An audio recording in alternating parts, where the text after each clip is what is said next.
Gurukulians, hope you all are good, okay, and doing your study also. So beta, in this very chapter we are going to discuss about microorganism. This is the chapter 2nd of class 8th, okay. So now my first question to you is, okay beta, in the kitchen your mother prepare curd, okay, from milk, and for that preparation she requires a very small amount of curd, okay. She will warm the milk and add that small amount of curd in that, and in the morning what you will see, the whole milk got converted into what? Curd, and no milk is left, okay. So what are the things that helps in the formation of curd? Can you imagine? Can you think about it? Okay, so now in this very lecture you will come to know that what are the things that helps in the formation of curd, okay. So they are nothing, they are just microorganisms, okay. So here, firstly the definition of these microorganisms, what are they? They are very small in size. They are such kind of organisms that are very small in size. You can't see it with your naked eyes, okay. So they are very small, can't be seen with naked eyes, can't be seen with what beta? Naked eyes. So how we are able to see them? How we are able to see them? There is an instrument known as what? Microscope. There is an instrument known as microscope, and with the help of this instrument we can easily see those small sized microorganisms. This word micro, it stands for very small things, okay. So in today's lecture what we are going to discuss? We are going to discuss about your microorganisms. First thing, they are very small in size and can't be seen with naked eyes. Secondly, they can be seen with the help of microscope, okay. So we can see them with the help of an instrument known as your microscopes, okay. So the next thing is, where are these microorganisms found? They can be found everywhere, okay. In soil, present in soil, water, air, okay, in plants, animals. So beta, generally these microorganisms can be found in everywhere in the atmosphere. Like they are present in soil, yes they are present, in water, in air, as well as on the body or inside the body of your plants and animals. So now the question is, all microorganisms are harmful to us, or some of them are useful to us? So the answer is beta, all the microorganisms are not harmful to us. They are both harmful as well as useful, okay. They are both harmful and useful kind of microorganisms, okay.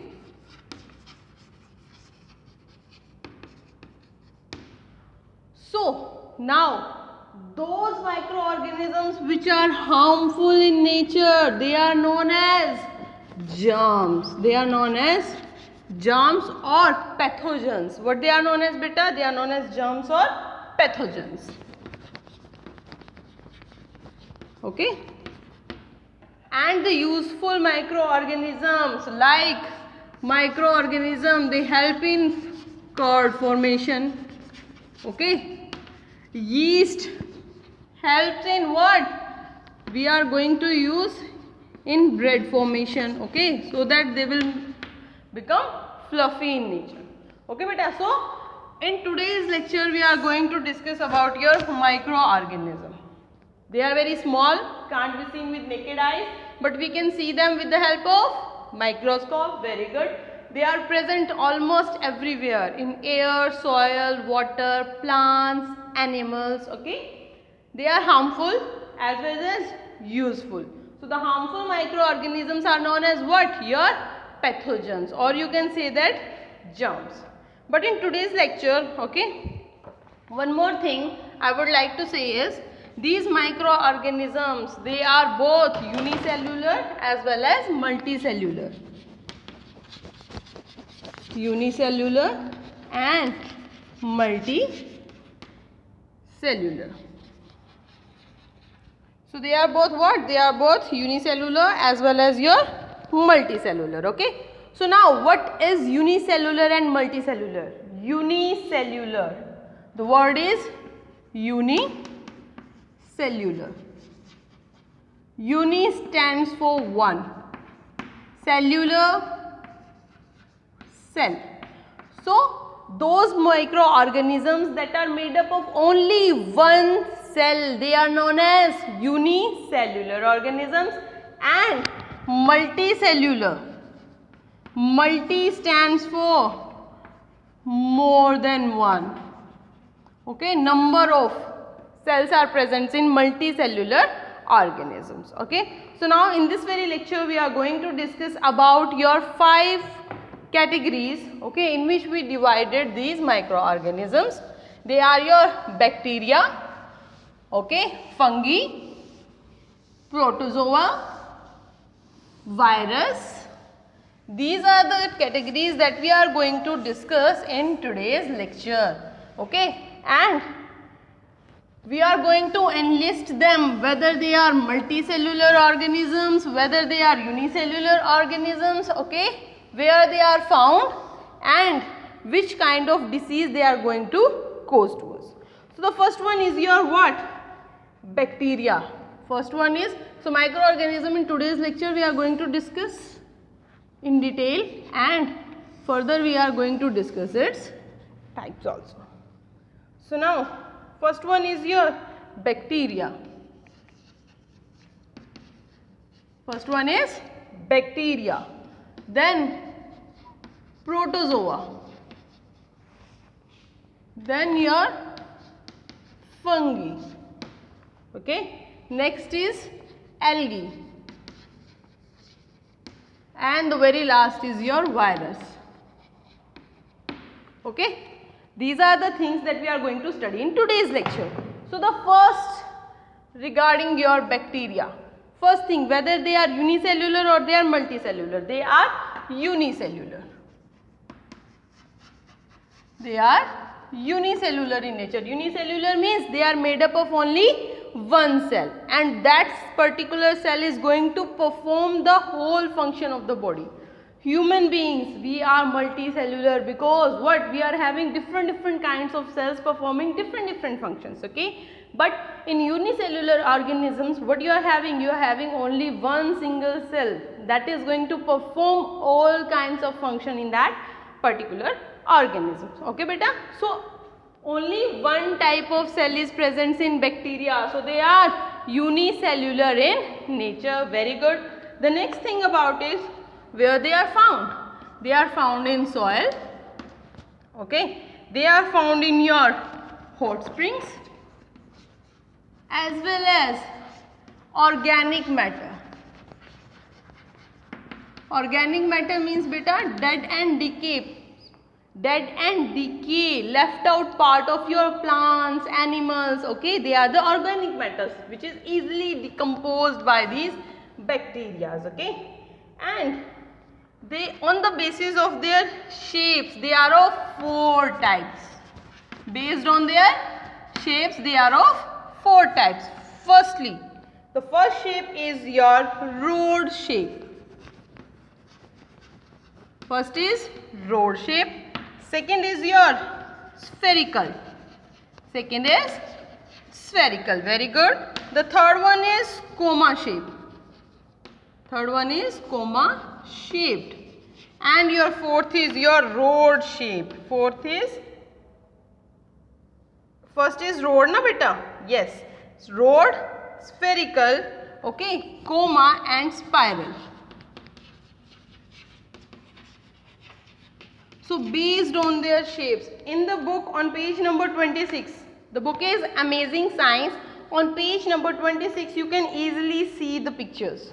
Okay, here I am also going to draw this. Okay beta, so the first one is your rod shape.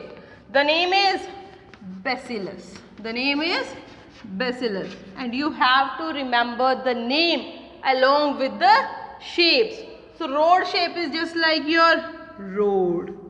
Okay, these are your bacillus. The next is spherical. So the spherical shape is coccus. The name is coccus. Okay, and spherical, that means 3D beta. In 3D you have to imagine like your ball. So ball is spherical in nature. Okay, so spherical means coccus. The name is coccus. Then your coma shaped. Coma shaped is known as vibrio. Coma shaped is vibrio, and they are just like this.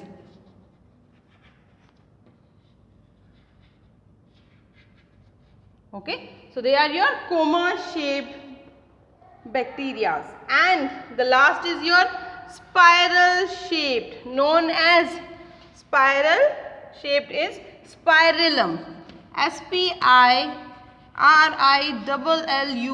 that is spirillum. And spherical shape is just like this one.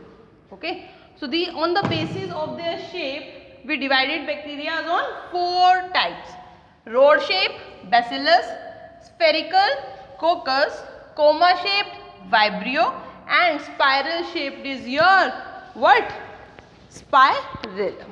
So they are unicellular. They can be found in each and everywhere like soil, hot spring, organic matters, and based on their shape we divided them in 4 different categories. Very good. And last, example of these bacteria. Example we are going to study. So the example of bacteria is lactobacillus,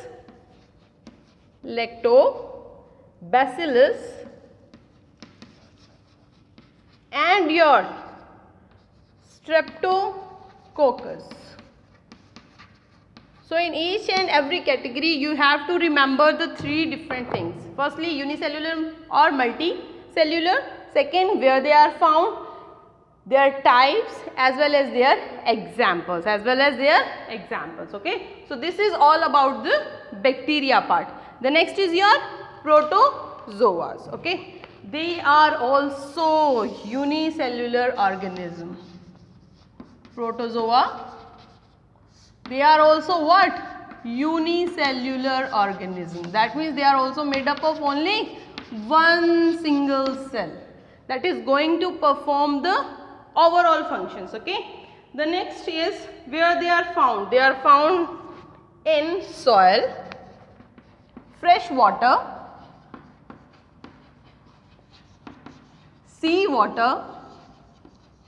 Okay, so they are found in soil, fresh water as well as sea water. Example, amoeba. Amoeba is a very famous example, okay, of your category protozoa, as well as paramecium.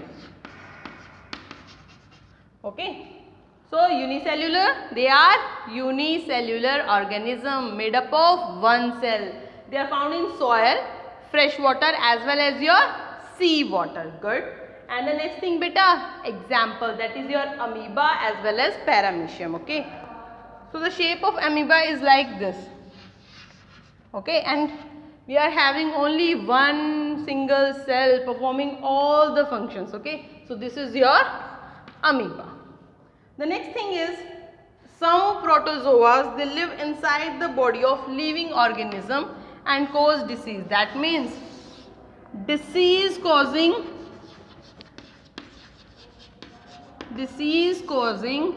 protozoa. They live inside the body of living organism, inside the body. Okay, for example, the malaria disease. Malaria disease is caused by what beta? Malaria disease is caused by your plasmodium.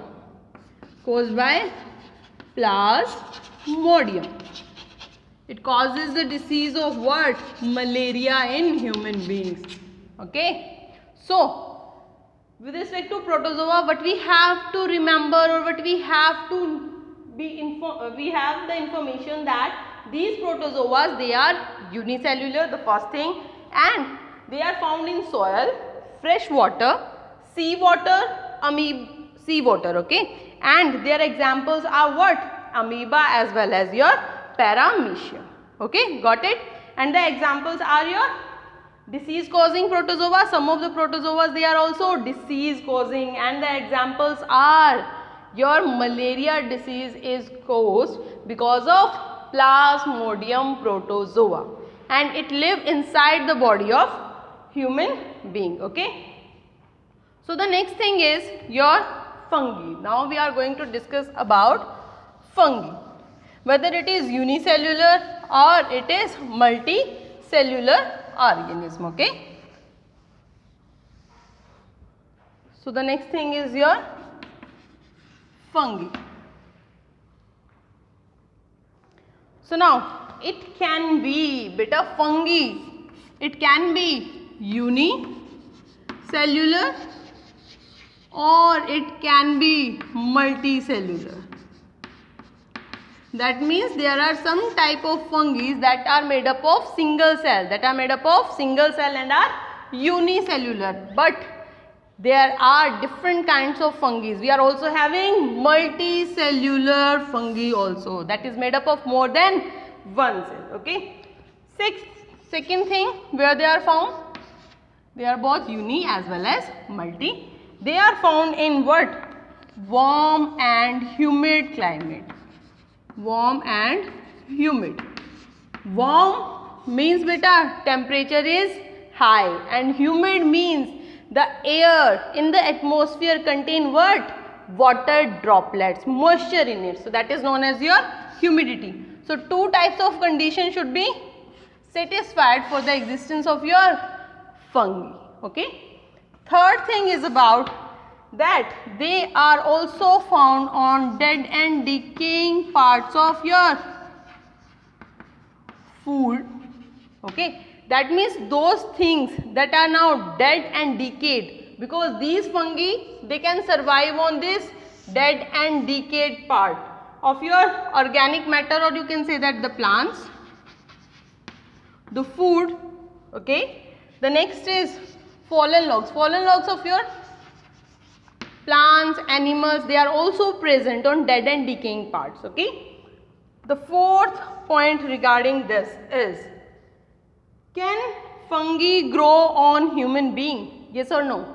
Can you think that these fungi, they can survive on human body? Yes, they can survive, and they causes fungal disease. They cause what? Fungal disease. Like your ringworm.